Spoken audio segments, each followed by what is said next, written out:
दोस्तों, हम लोगों को हमेशा यही लगता है कि पुण्य कर्म करने वालों को स्वर्ग की प्राप्ति होती है तथा पापी, नीच, क्रूर लोगों को नर्क में जाना पड़ता है।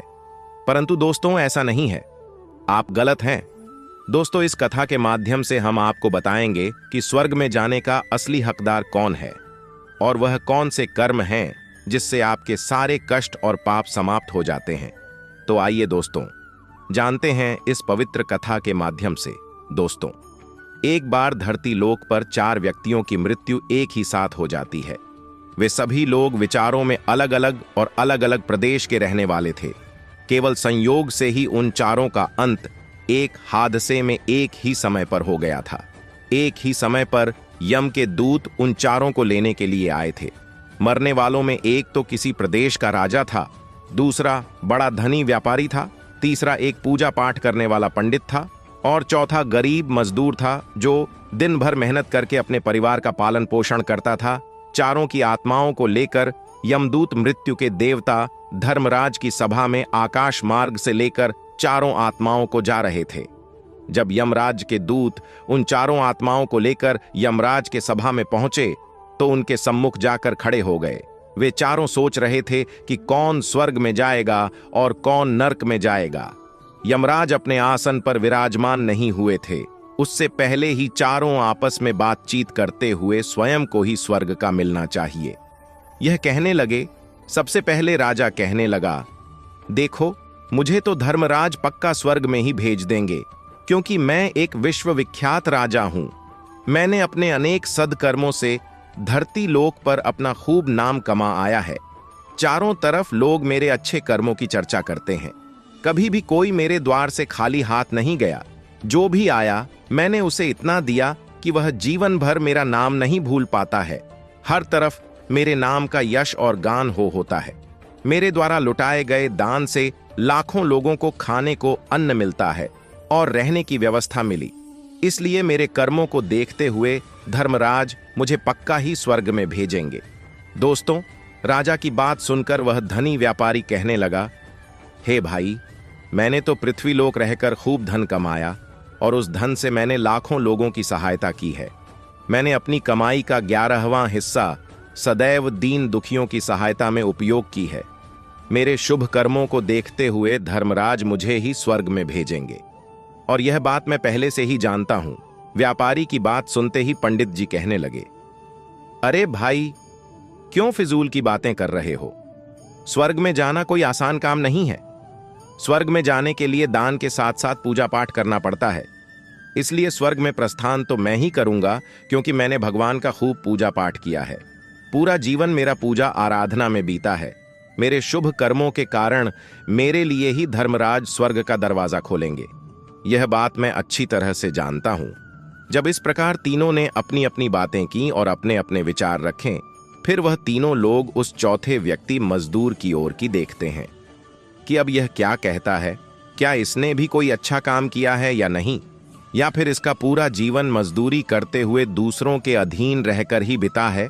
मजदूर उन सबकी बातों को चुपचाप नीचे नजरें झुकाए खड़ा सुनता रहा और वे तीनों बड़े गर्व से अपनी प्रशंसा में झूठे थे। तभी धर्मराज अपने साथी चित्रगुप्त के साथ दरबार में हाजिर होते हैं। चित्रगुप्त के हाथों में एक मोटी सी किताब थी जिसमें समस्त प्राणियों के कर्मों का लेखा जोखा लिखा था। धर्मराज अपने आसन पर विराजमान होते हैं। उसके बाद चित्रगुप्त ने राजा को अपने पास बुलाया और उससे पूछने लगे कि तुम बताओ, तुम तो धरती पर बड़े ही विख्यात राजा थे। तुमने अपने जीवन में कौन कौन से शुभ कर्म किए हैं तथा कितने लोगों को दुख दिया है, कितने लोगों का भला किया है। मैं अपनी पुस्तक में देखकर यह फैसला करूंगा कि आप स्वर्ग में जाने के हकदार हैं या नहीं। तब बड़े गर्व के साथ राजा अपने कर्मों को बताता है। हे भगवान, मैं एक बहुत बड़े राज्य का स्वामी था। मेरा राज्य बड़ा ही समृद्ध और खुशहाल था। मेरे राज्य में गरीब लोग बहुत ही कम थे। सब मेरी छत्रछाया में बड़े आनंद के साथ जीवन यापन कर रहे थे। मैंने अपने राज्य के लोगों को किसी चीज की कमी नहीं होने दी। मेरे यहां हर भूखे को भोजन मिलता था। लाखों की धन मोहर उन्हें रोज दान में दी जाती थी। प्रजा के लोग मुझसे बहुत खुश रहते थे। दिन रात में यही मेरे जीवन के अच्छे कर्म हैं। राजा की बात सुनकर चित्रगुप्त ने अपनी पुस्तक उठाई और उसमें देखने लगे। पुस्तक में देखकर उन्होंने राजा को बताया कि तुम जो कह रहे हो वह सर्वथा सत्य है। तुमने अपनी प्रजा को बहुत सुख दिया है, परंतु इसके साथ साथ तुमने बहुत बड़ा अपराध भी किया है। तुमने अपनी राज्य की सीमा को बढ़ाने के लिए जितने युद्ध लड़े हैं, उन युद्धों में हजारों लाखों की संख्या में सैनिकों ने अपनी जान गंवाई है। उन सब की मृत्यु का कारण तुम बने हो। उनके परिवारों को, उनके बच्चों को अनाथ करने वाले तुम हो। उनके स्त्रियों को विधवा बनाने वाले भी तुम हो। उनकी मां की गोद भी खाली करने वाले तुम हो। तुमने अपने ही सैनिकों के हजारों परिवारों को हमेशा दुख दिया है। युद्ध लड़कर राज्य बढ़ाने से अच्छा था कि तुम अपने पड़ोसी देशों से मित्रता करके उनके साथ व्यापार बढ़ाते। आपका राज्य तब भी समृद्ध और संपन्न रहता। अपनी प्रजा को नहीं, सैनिकों को सुखी बनाया है, इसलिए तुम स्वर्ग के अधिकारी नहीं हो। यह बात सुनकर राजा चुपचाप पीछे हो गया। उसके बाद चित्रगुप्त ने व्यापारी से पूछा, आपने धरती पर कौन कौन से अच्छे कर्म किए हैं? तब व्यापारी कहता है, हे भगवान, मैंने धरती पर जितना धन कमाया उसका 11वां भाग अच्छे कामों में लगाया। लाखों लोगों को भोजन कराया, कई आश्रमों को दान दिया है, कई बेघर लोगों को अपने धन से भर दिया है, कई शहरों में मंदिरों का निर्माण कराया है, कई जगह पर धर्मशालाएं बनवाई हैं, प्रत्येक तीर्थ में भंडारे करवाए हैं। यही मेरे जीवन के अच्छे कर्म हैं।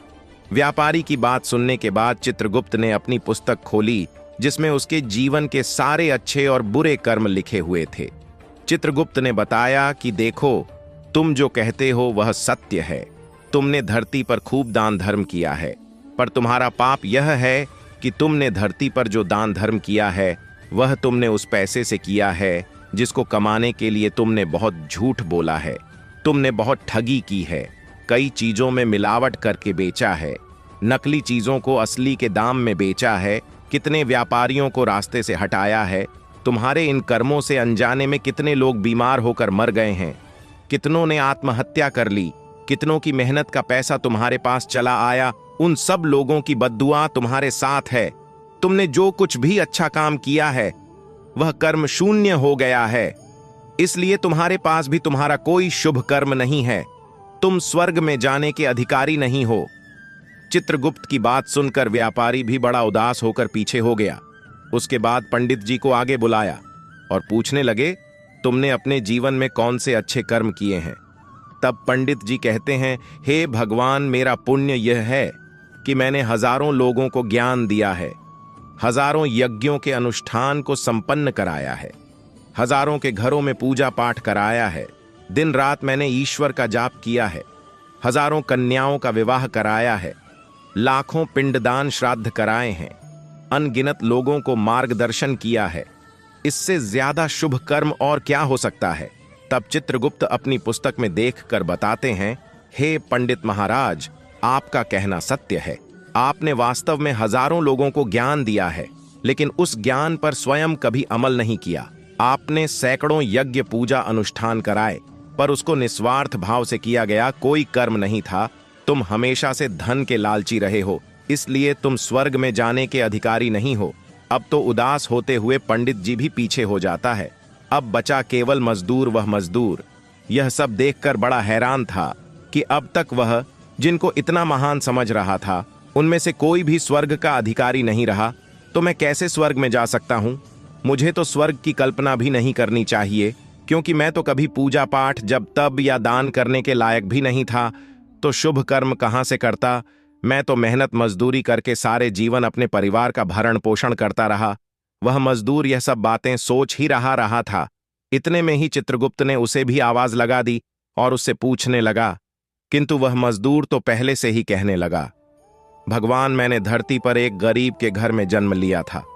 दान हवन पूजा पाठ करने के मैं लायक ही नहीं था, तो मैं शुभ कर्म कहां से करता? मैं तो अपने परिवार का पालन पोषण बड़ी मुश्किल से कर लेता था।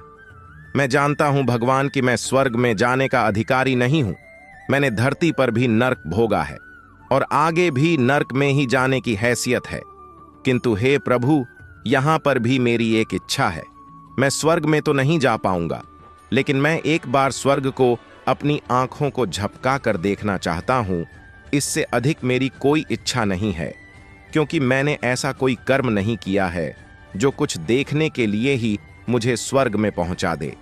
मजदूरी के पास लोगों की सेवा करने के लिए समय नहीं बच पाता था।